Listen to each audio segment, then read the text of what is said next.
me pidieron que repitiera, entonces repito, Filipenses capítulo 3, 1 al 8.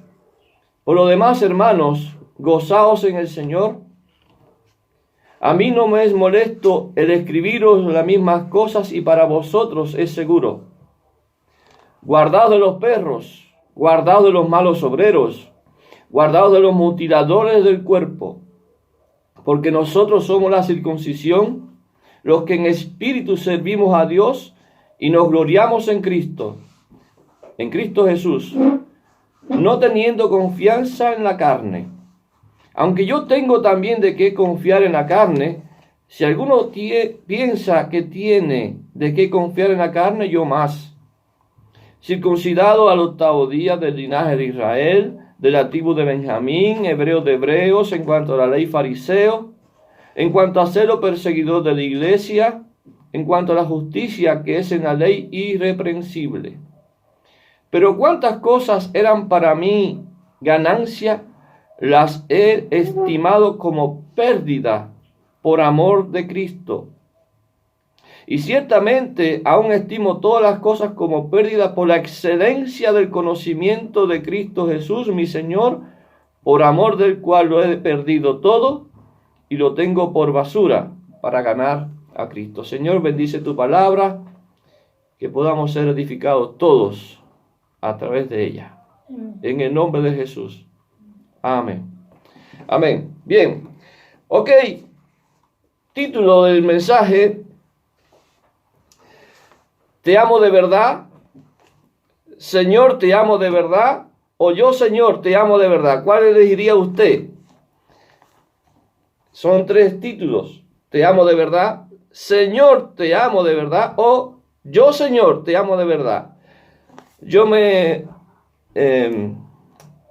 inclino por el segundo. Señor, te amo de verdad. Porque el tercero me pongo a mí delante antes que el Señor. Yo, Señor, te amo de verdad. Y Cristo tiene que ser lo primero, incluso en los títulos de los mensajes. Así que, dicho esto, hermanos, Señor, yo te amo de verdad. Y esperemos que el Señor bendiga su palabra en nosotros hoy día. Pablo se encontraba aquí en el segundo viaje misionero. Cuando esta vez con Silas, y ya que se había separado de Bernabé por causa del aquel famoso joven Juan Marcos, ¿no? Estoy hablando un poquito del contexto de cómo se escribió la carta y en este caso de cómo fue que Pablo llegó a Filipos, ¿ya? Fue con Silas y Timoteo. Entonces, al llegar a Listra, reconoce allí a Timoteo, a un joven con un llamado especial y también con un buen testimonio, como lo relata en Hechos capítulo 16. Recuerdan que esto lo vimos en contexto de la carta a Timoteo, lo vimos la semana pasada, ¿ya? Y antes de continuar viaje decide circuncidar a Timoteo, decide circuncidarlo porque había muchos judíos en los siguientes pueblos donde iba a llegar a seguir visitando para predicar el evangelio. Recuerden que también Timoteo era de padre gentil o griego, pero la mamá sí era de judía, digamos, ¿ya? Ahora, en el camino a Troas, en Asia Menor, tuvieron la visión de un varón macedonio que dijo: pasa aquí, ayúdanos. Recuerda que el Espíritu Santo le impidió ir a Bitinia.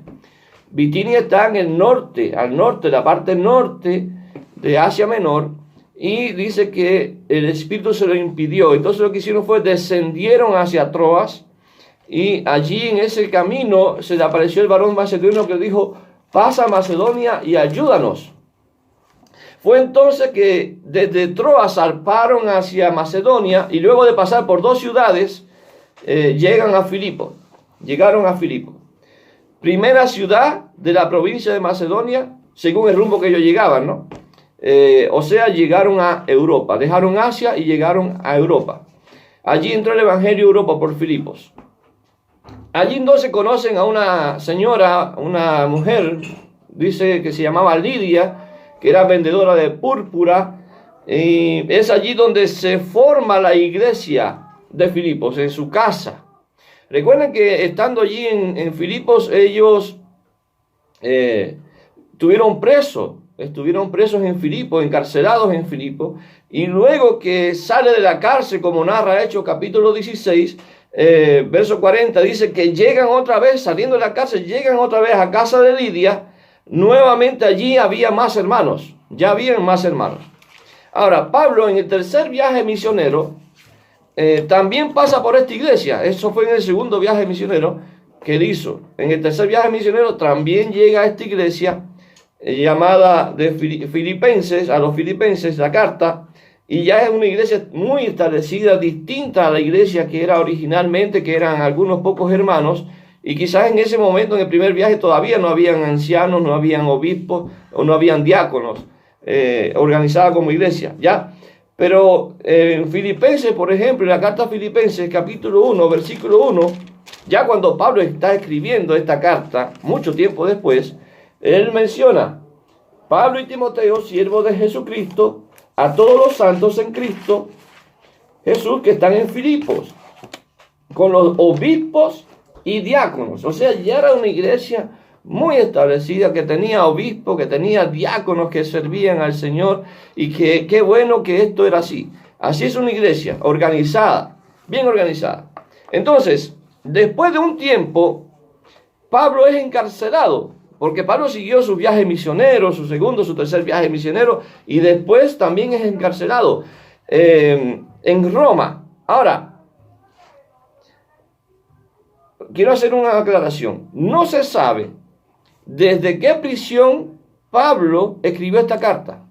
No se sabe si fue desde Éfeso, o si fue desde Cesarea, o si fue desde Roma. No se sabe. Hay una discusión entre los grandes pensadores, de los grandes teólogos, que yo no me voy a meter ahí todavía, pero todavía están en disyuntiva de cuál fue la cárcel o el lugar real donde Pablo escribió esta carta. Lo importante, hermano, es que la carta fue escrita desde prisión, en una condición, obviamente, que a nadie le gusta estar, ¿ya? Entonces, dada esa aclaración, las otras cartas, por ejemplo, que él escribió, por ejemplo, a la iglesia de Éfeso, la carta que le escribió a los colosenses, la carta que le escribió a Filemón, y esta carta son las conocidas como cartas carcelarias, ¿ya? Porque fueron todas escritas desde la cárcel, ¿ya?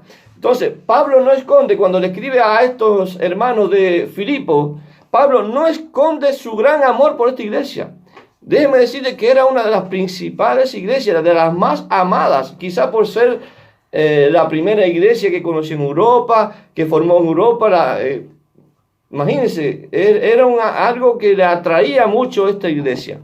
Él no esconde en la carta, cuando empieza a hablar a los filipenses en la carta, él no esconde ese amor, él lo manifiesta, es un amor puro, es una iglesia deseada, amada, así como lo es la IBI para cada uno de nosotros, así como lo es mi primera iglesia en Cuba, en Jiguanilla, la cual nunca voy a olvidar, ¿verdad? Son cosas que suceden en el corazón de la persona, que se siente uno atraído, seducido por ese lugar y por esas personas que conocimos en esos lugares. Ahora, Pablo estaba preso, ya lo dije, lo más probable que sea en Roma. Consideremos eso, lo más probable que sea en Roma, ¿ya? Y esta iglesia, hermano, le envía una iglesia al apóstol Pablo estando preso. Esta iglesia le envía una ofrenda al apóstol Pablo estando él preso. Entendemos, repito, en Roma, ¿ya? Dice que esa ofrenda fue enviada a través de un hermano de la iglesia que se llamaba Epafrodito. Si usted lee, por ejemplo, Filipenses 4:10, vamos a Filipenses, capítulo 4, versículo 10.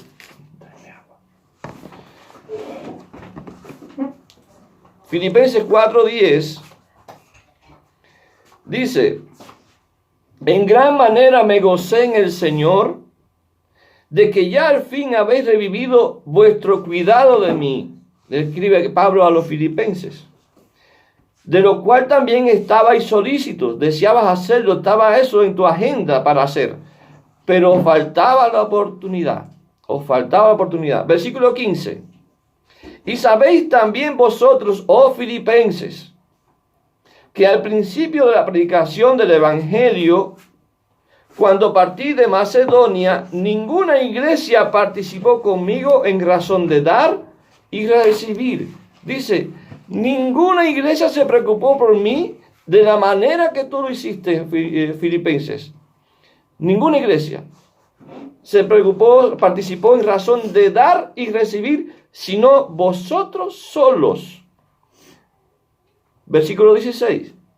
Pues aún a Tesalónica, cuando Pablo estaba en Tesalónica, que también está en Europa, muy cerca de Filipo, relativamente cerca, me enviasteis una y otra vez para mis necesidades.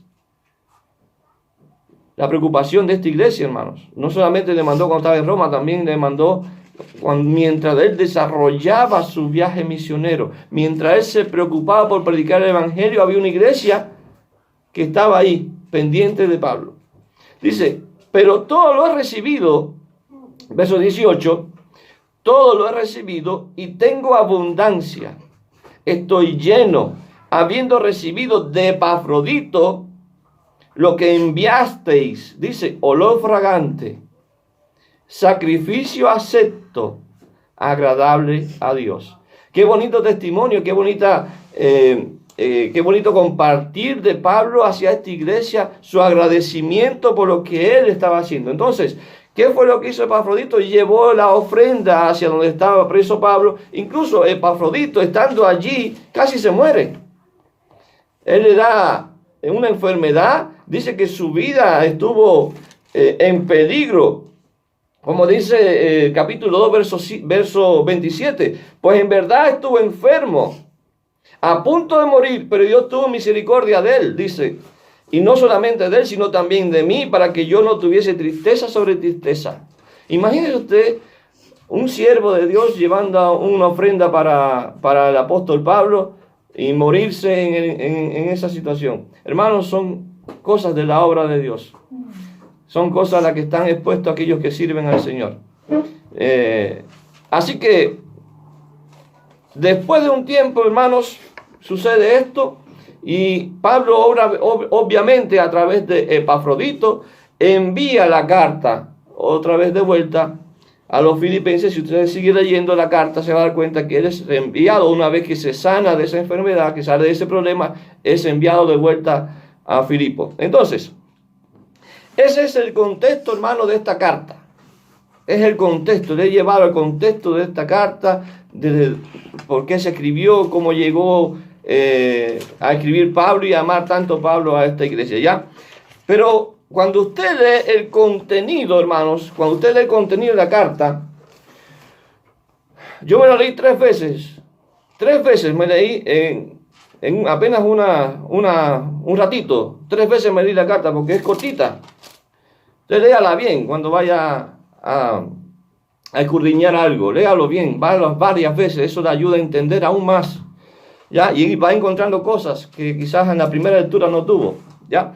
Entonces, cuando usted lee el contenido, se puede percatar, hermanos, de que no solo fue una carta para agradecer por la ofrenda y para hacer saber a los filipenses cuánto el apóstol Pablo les amaba, cuánto él los deseaba, cuánto él se preocupaba por ellos, etcétera, etcétera. No era solamente una carta filial, de afecto fraternal, etcétera, etcétera.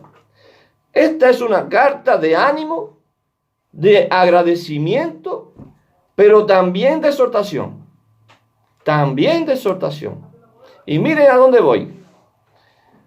Pablo dice a los filipenses, estoy haciendo un resumen de toda la carta, lo que pude extraer de toda la carta.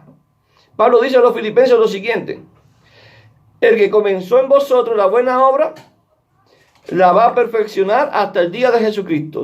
El Señor fue quien comenzó una obra. Él no dice, yo comencé una obra. Fue el Señor quien comenzó la obra en ustedes. Y la va a perfeccionar hasta el día de Jesucristo, ¿verdad? Ustedes como iglesia, Dios está haciendo una obra en sus vidas. Por tanto, tienen que ir creciendo en la vida cristiana, ¿ya? Él les dijo, yo los amo Y Dios es testigo de esto, como dice Filipenses 1:8. Y Dios me es testigo de cuánto os amo a todos vosotros en entrañable amor de Jesucristo. Mostró su amor. Dice, yo eso pido en oración, que ustedes también se amen. O sea, no solamente yo le amo, sino que pido en oración que ustedes también se amen como iglesia.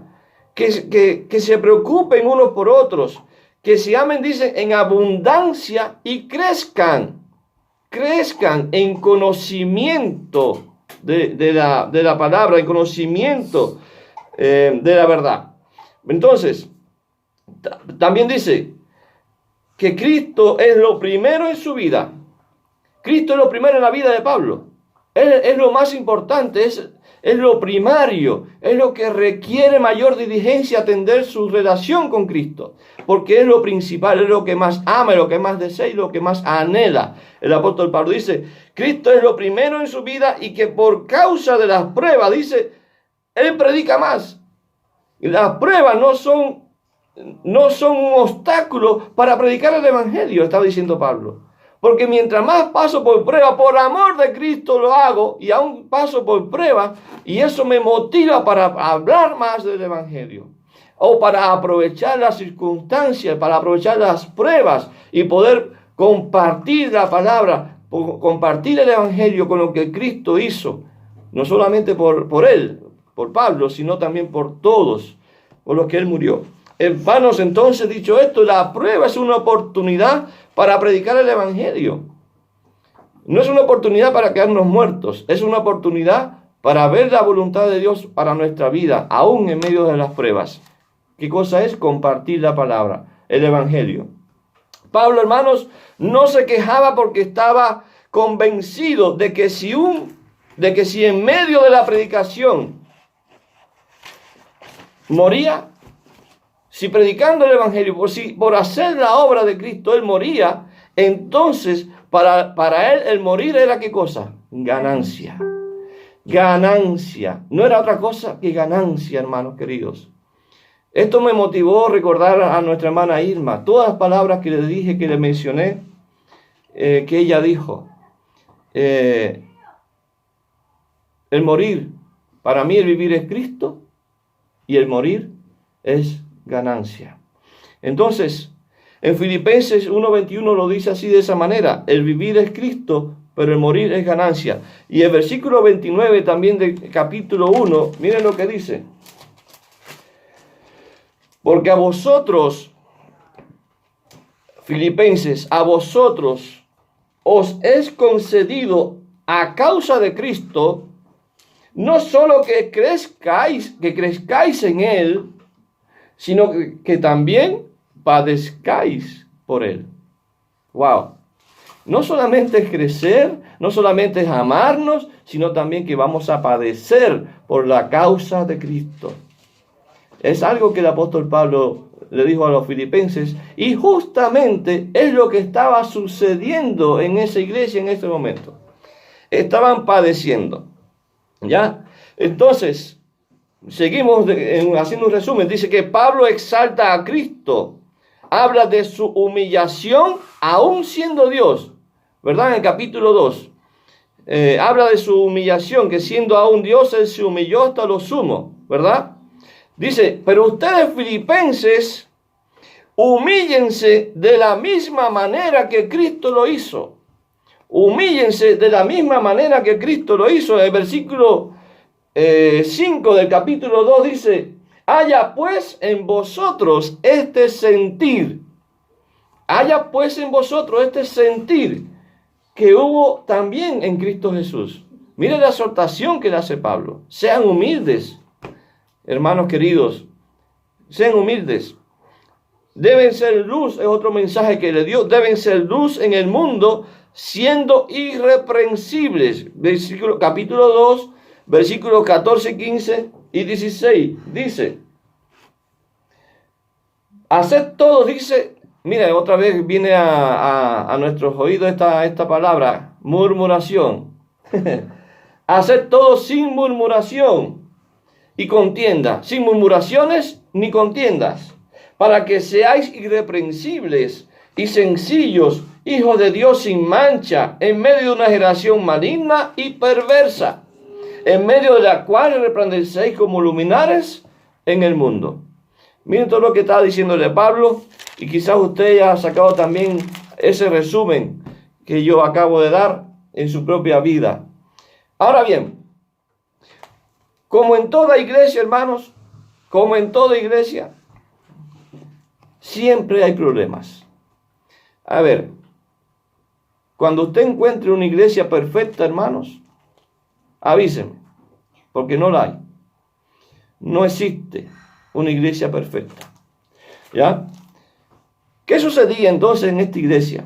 ¿Qué estaba pasando en la iglesia de Filipo? Una iglesia amada, muy amada por el apóstol Pablo, fundada por el apóstol Pablo. Habían hermanitos que querían que todos los gentiles de la iglesia se circuncidaran. Era un problema grave de esa época, un problema grave de judaizantes que estaban dentro de las iglesias, que muchas veces iban de iglesias en iglesias tratando de imponer sus tradiciones a aquellos que eran gentiles, que no eran judíos, que no eran incluso israelitas, que empezaban a ir a las iglesias y ellos querían que estos hombres se circuncidasen. En el versículo 2, hermanos, del capítulo 3, Pablo estaba indignado. Pablo se indignó con el sentir, con la actitud de estas personas.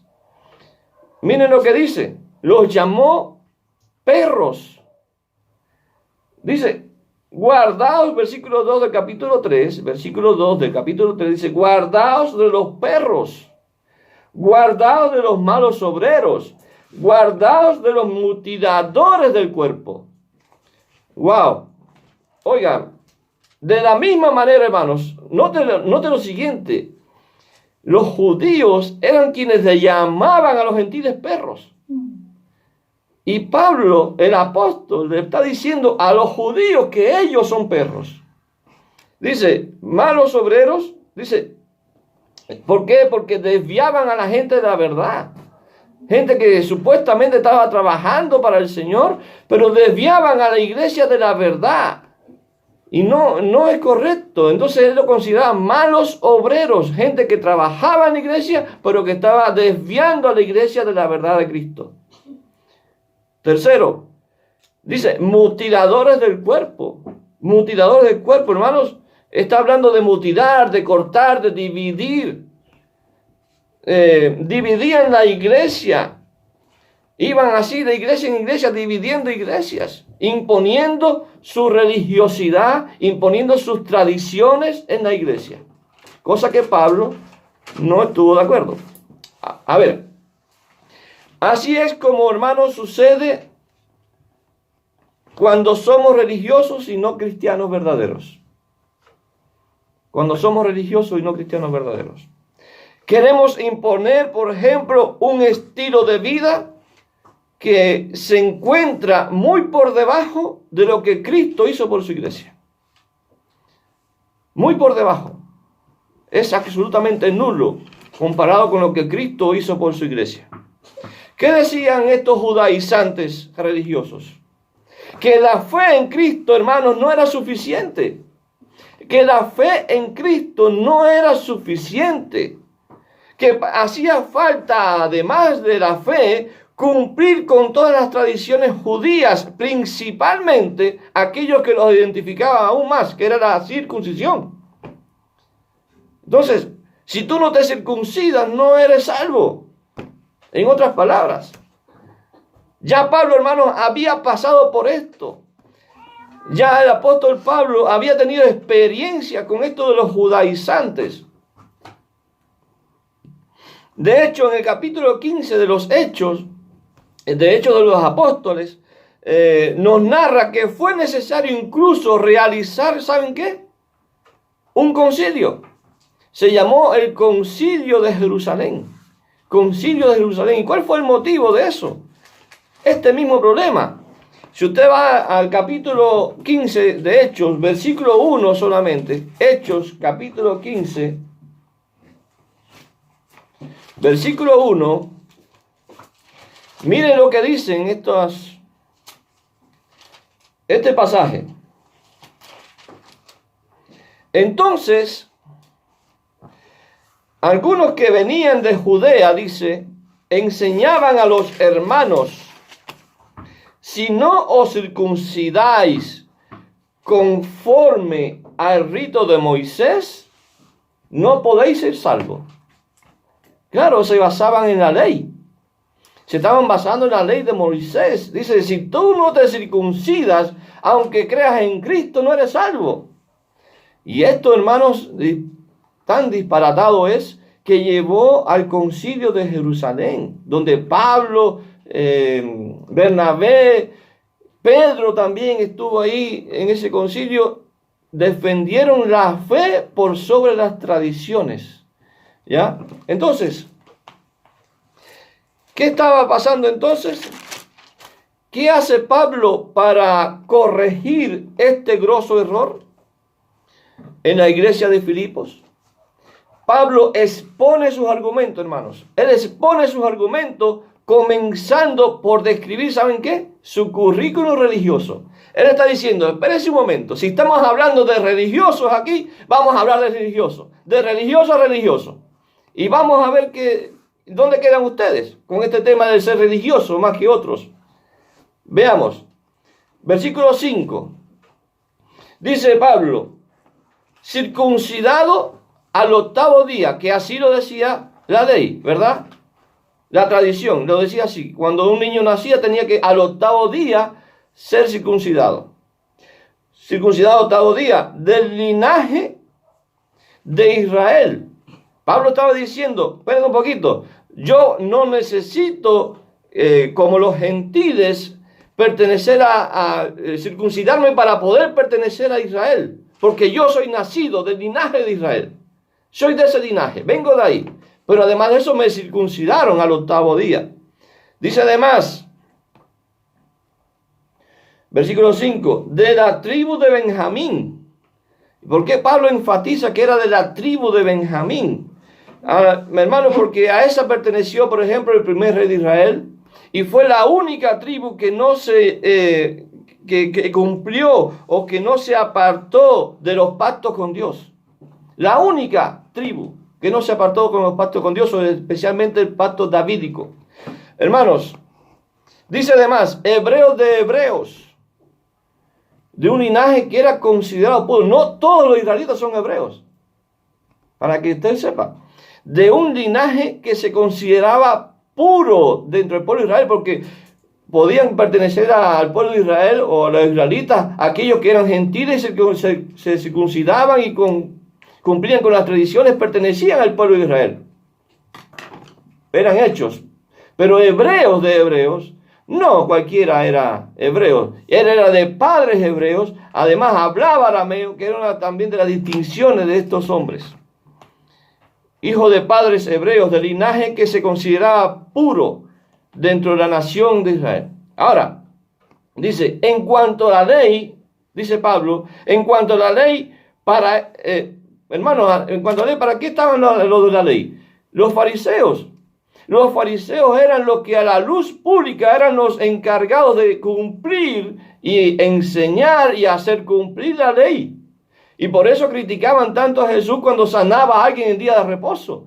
Porque para ellos era más importante cumplir la ley que alguien que fuera salvo. O sanado en este caso.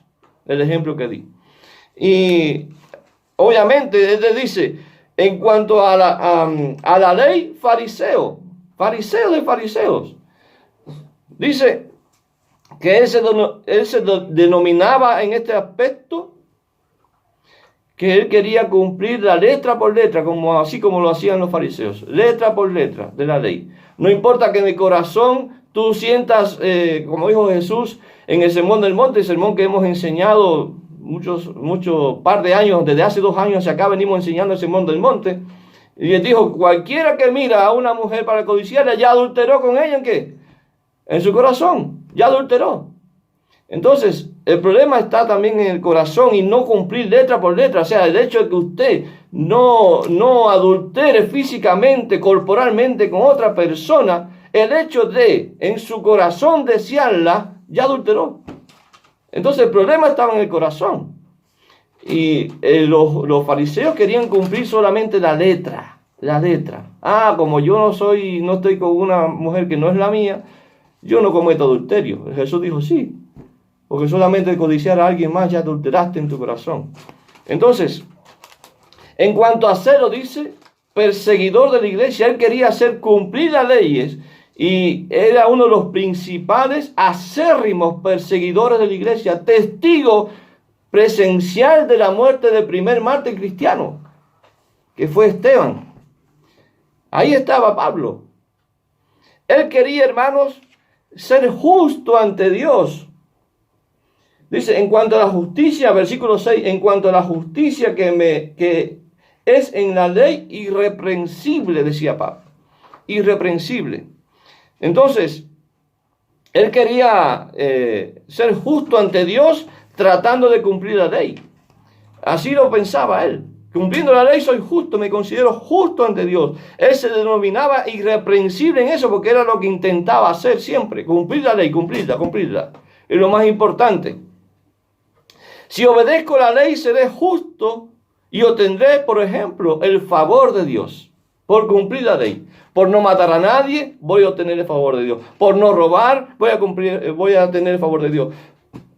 Puede dictar todos los 10 mandamientos, hermanos, de la ley. Entonces, dice que, por ejemplo, que él lo hacía, cumplía también las tradiciones. En otras palabras, estaba también diciendo, yo también cumplo todas las tradiciones. Por ejemplo, yo diezmo, guardo el día de reposo, celebro la Pascua, estoy presente en el Yom Kippur, etcétera, etcétera, etcétera. Eso no está ahí específicamente, pero está implícito también. Entonces, ¿qué fue lo que aprendió Pablo acerca de la ley? ¿Qué aprendió este hombre que tenía tan apegada a la ley en su corazón y seguía? Recuerden que él estaba diciendo a los hermanos de Filipo, espérense un poquito, ustedes se creen que son religiosos, yo más. Yo soy más religioso que ustedes. Ahora, ¿qué fue lo que aprendió Pablo de la ley? Si usted va a Romanos capítulo 7, y vamos allá, Romanos capítulo 7,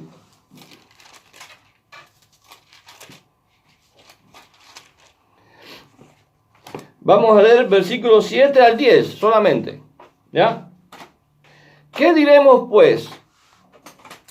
¿La ley es pecado? ¿Es la ley pecado?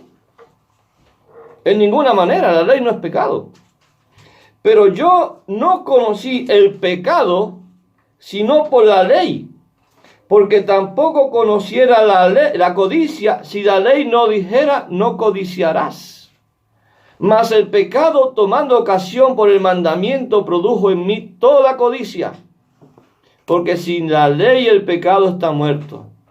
Y yo sin la ley vivía en un tiempo, pero venido el mandamiento, el pecado revivió y yo morí. Verso 10.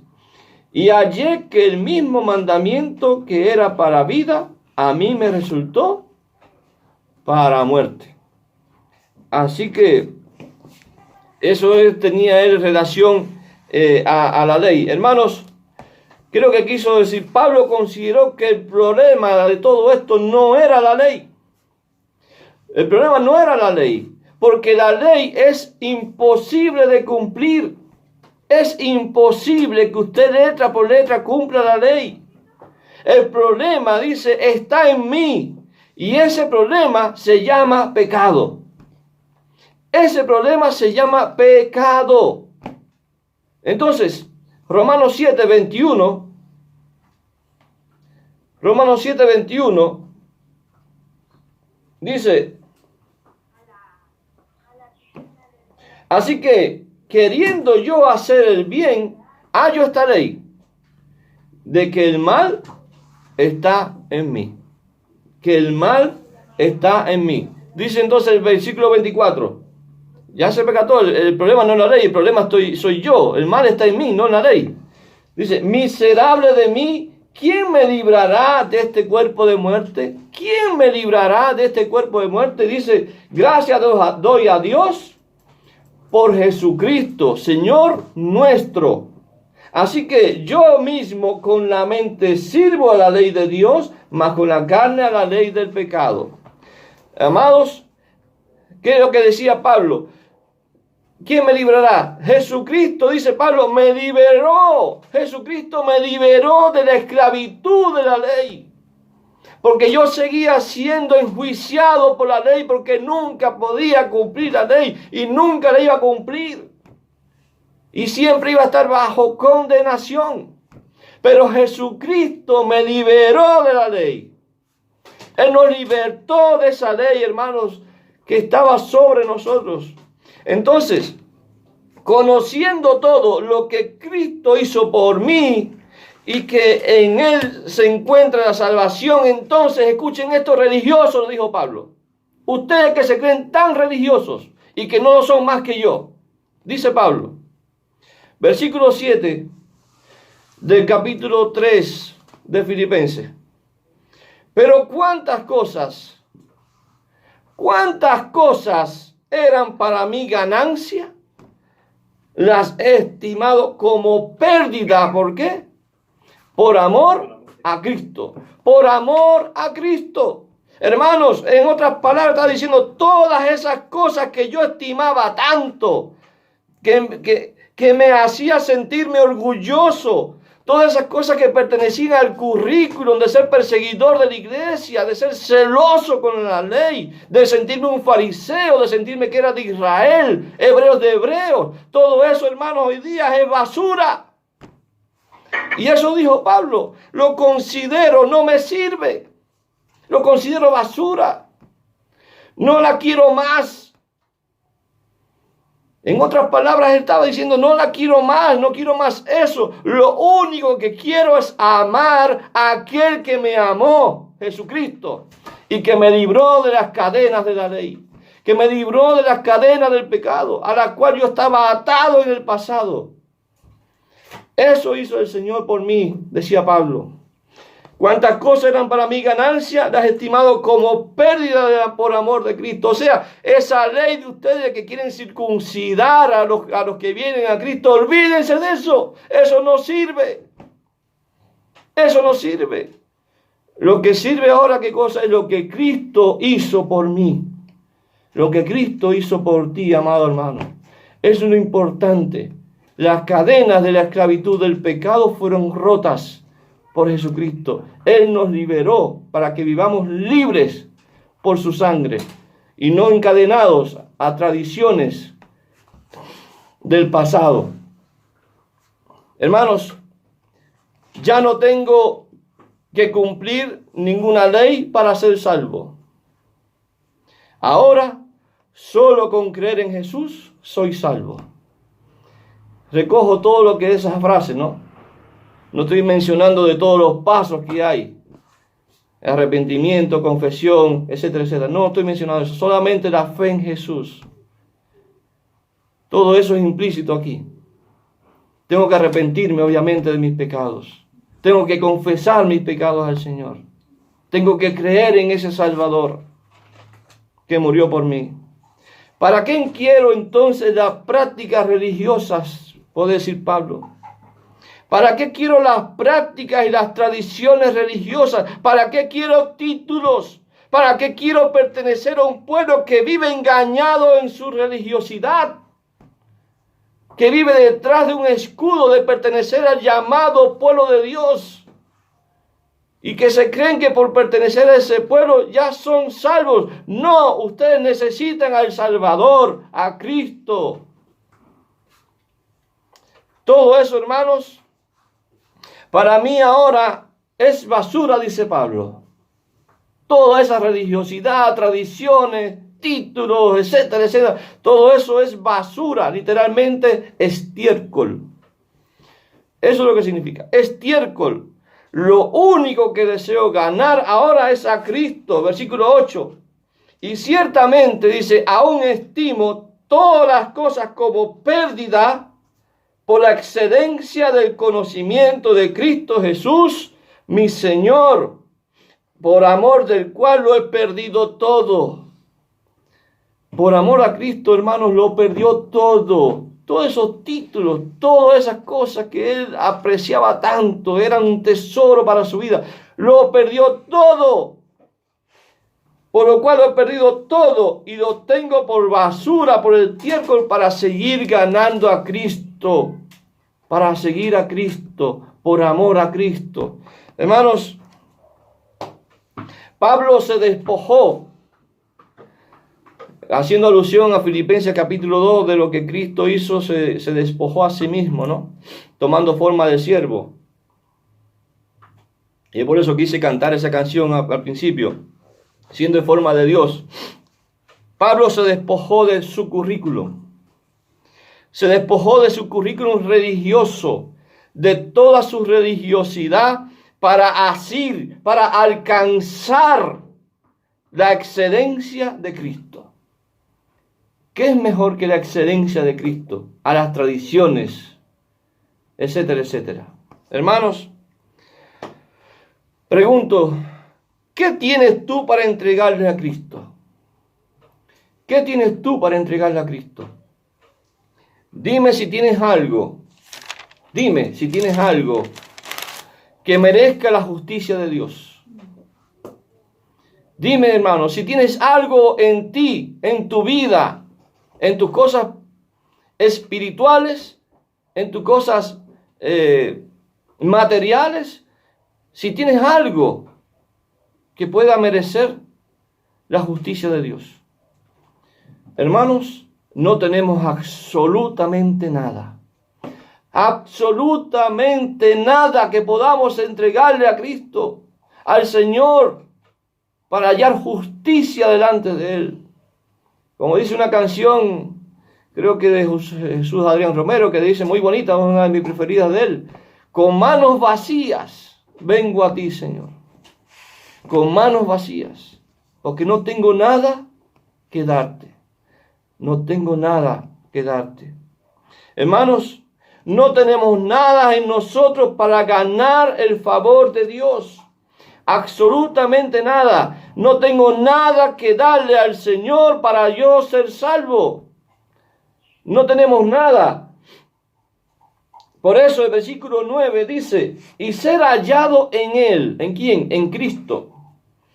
No teniendo mi propia justicia. De esto que estoy hablando, no tenemos nada que es por la ley, sino la que es por la fe de Cristo. Por la fe de Cristo, la justicia que es de Dios por la fe. El Padre dijo que ese es mi Hijo amado.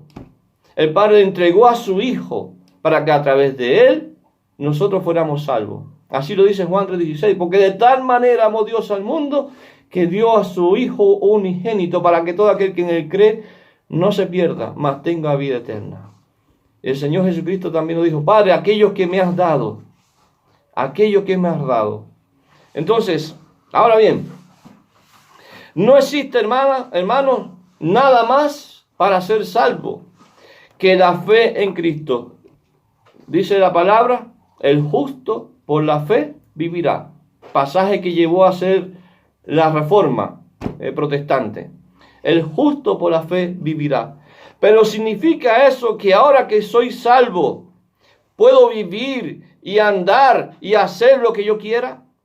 La circuncisión, la ropa, el estilo de vida, mi actuar, mi pensar, nada de eso, hermano, nada de eso sirve para ser salvo. Absolutamente nada. Repito, ni la circuncisión, ni la ropa, ni mi estilo de vida, ni mi actuar, ni mi pensar, nada de eso sirve para ser salvo. Pero cuidado. Mi forma de pensar, de actuar, mi estilo de vida anuncia a los ojos, no de Dios, porque Dios es quien sabe, no de Dios, sino de los hombres, si realmente soy salvo o no.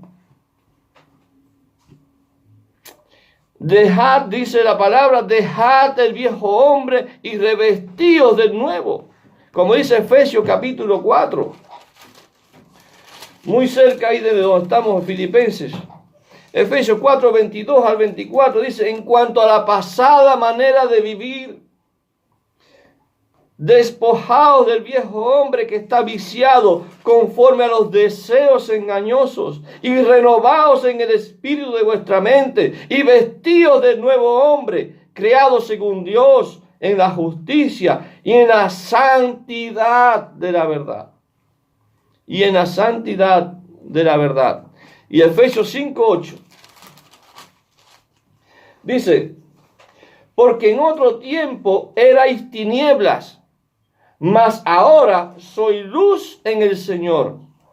Andad como hijos de luz. O sea, sí importa cómo andemos. Sí importa cómo andemos. Amados hermanos, se los dejo con un simple ejemplo. Si yo antes de Cristo andaba con ropas sucias, ahora que tengo a Cristo, puedo andar con la misma ropa, pero limpia. Pero limpias. ¿Saben por qué? Porque un cambio, hermanos, amar a Cristo, hermanos, afecta todo nuestro ser y todo nuestro andar. Amar a Cristo afecta todo nuestro ser y todo nuestro andar, teniendo en cuenta de que Cristo es lo más preciado para nosotros. De que Cristo depositó en nosotros luz para que irradiemos y seamos luz a este mundo. Amados, la limpieza, el orden, el decoro, la integridad no sirven para ser salvos, pero sí sirven, es un indicio de que soy salvo. Es un indicio de que soy salvo. Si yo antes era un sucio y un cochino, hoy día no puedo ser igual. No puedo andar igual. Eso expresa lo que es santidad. Hermanos, por cuanto soy salvo, debo vivir en santidad. Para la salvación no me sirve solamente nada, no me sirve nada, absolutamente nada más que la fe en Jesucristo. Pero para caminar con Cristo necesito de santidad. Y ahí donde se marca una diferencia. Pablo, hermanos, quiere conocerle más. Eso es lo que él deseaba. Versículo 10 de Filipenses capítulo 3. Dice, a fin de conocerle y el poder de su resurrección y la participación de sus padecimientos, llegando a ser semejante a él en su muerte. Pablo quiere conocerle más y quiere identificarse más con Cristo. ¿Qué te identifica a ti con Cristo? ¿Qué te identifica a ti, hermano querido? ¿Qué te identifica con Cristo? ¿Qué identifica en ti que eres cristiano? Él dice, llegando a ser semejante a él, dice, en su muerte, en su resurrección. ¿Cuál es nuestro deseo, hermanos? ¿Cuál es nuestra pasión? Que todo lo que hoy sustente mi fe, hermanos queridos, todo lo que hoy sustente mi fe sea borrado. Escuche esto, que todo lo que hoy sustente mi fe sea borrado. ¿Sabe por qué? Cuando no es Cristo. Cuando no es Cristo, todo aquello que hoy está sustentando tu vida cristiana, tus apariencias de piedad, todo aquello que sustenta tu religiosidad no sirve para ser salvo. Entonces, que todo eso sea borrado y que sea solo Cristo quien llene todo y que sea suficiente el Señor solamente en mi vida. Cristo es suficiente para mí. Sí, es suficiente en toda nuestra manera de vivir. No hay nadie más, dice la palabra. No hay otro nombre dado a los hombres. No hay nada que nosotros podamos traer que nos identifique más que lo que Él hizo por nosotros. No hay otro nombre dado a los hombres en el cual podamos ser salvos. Jesucristo el Señor. Amados, no mires a ti. Mira a Cristo. No mires quién eres. Mira a Cristo. Mira quién es Cristo. Y mira lo que Él hizo por ti.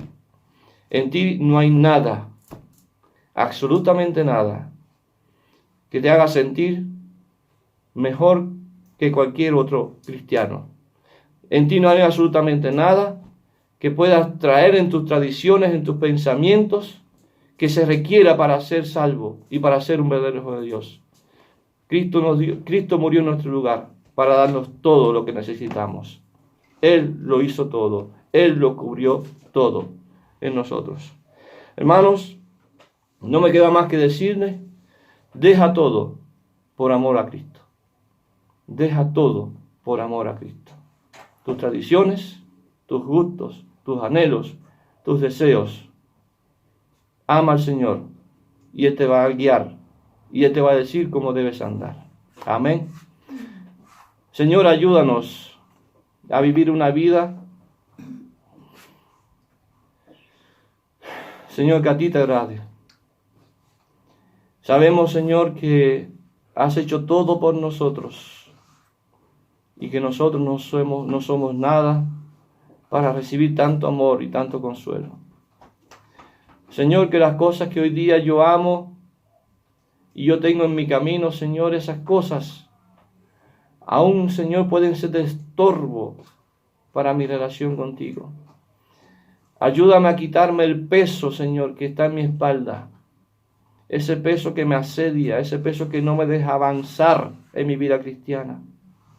Quita lo que tengas que quitar, Señor, que me impide tener una relación contigo, Señor. Quita amistades, quita lo que tengas que quitar. Gustos, deseos, anhelos, planes, metas, trabajos. Quita todo aquello que me aparta de ti, Señor, que me aleja de ti. Como dice Pablo, yo quiero dejar todo por basura, por amarte a ti, Señor. Y que en el intento, Señor, de seguirte y de servirte, yo lo pueda hacer, Señor, honrándote siempre, teniendo temor de ti, honrándote, obedeciéndote, Señor, amándote en todas palabras, Señor. Bendice a esta iglesia, bendice a cada hermano aquí presente, Señor, en este culto. Ruego que tú les bendigas y que nos ayudes, Señor, a mirar en ti y a confiar en ti y a andar como tú andas o anduviste en este mundo. Gracias, Padre, en el nombre de Jesús. Amén. Quiero terminar ahora este tiempo con una canción que nos bendijo nuestro hermano